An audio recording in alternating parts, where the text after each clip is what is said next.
நேற்றைய தினம் முருக பக்தர்கள் மாநாடு பாஜக மதுரையில முன்னெடுத்திருக்கிறது. அதுல குறிப்பாக நயினார் நாகேந்திரன் ஒரு பேச்சை முன் வச்சிருக்கிறார். அது பரவலாக பேசப்படுகிறது.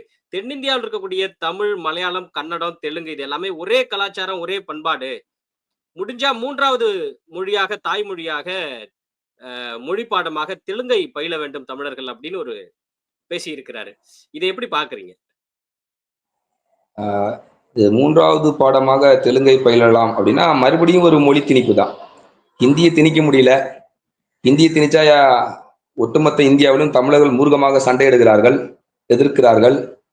பன்னெடுங்காலமா அவங்களால அந்த இந்தியை திணிக்க முடியாததுனால சரி அதுக்கு பதிலாக வேணா தெலுங்கை திணிக்கலாமா.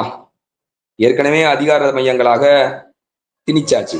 ஆட்சி அதிகாரத்துல பெரும்பான்மையாக தமிழர் அல்லாதர நிறுவியாச்சு. ஏற்கனவே இந்த நிலம் ஒரு வேட்டைக்காடா தான் இருக்கு.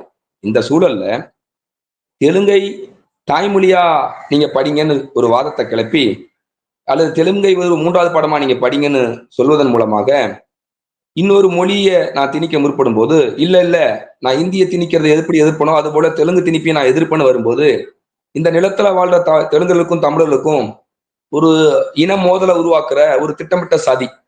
ஏன்னா நான் நேரா மோதி உங்ககிட்ட ஜெயிக்க முடியல. அதனால மறைமுகமா இன்னொரு ஆளை ஏவி விட்டு அவனோட உன்னை மோத விட்டு உன்னை பலவீனப்படுத்துற இன்னொரு யுத்தி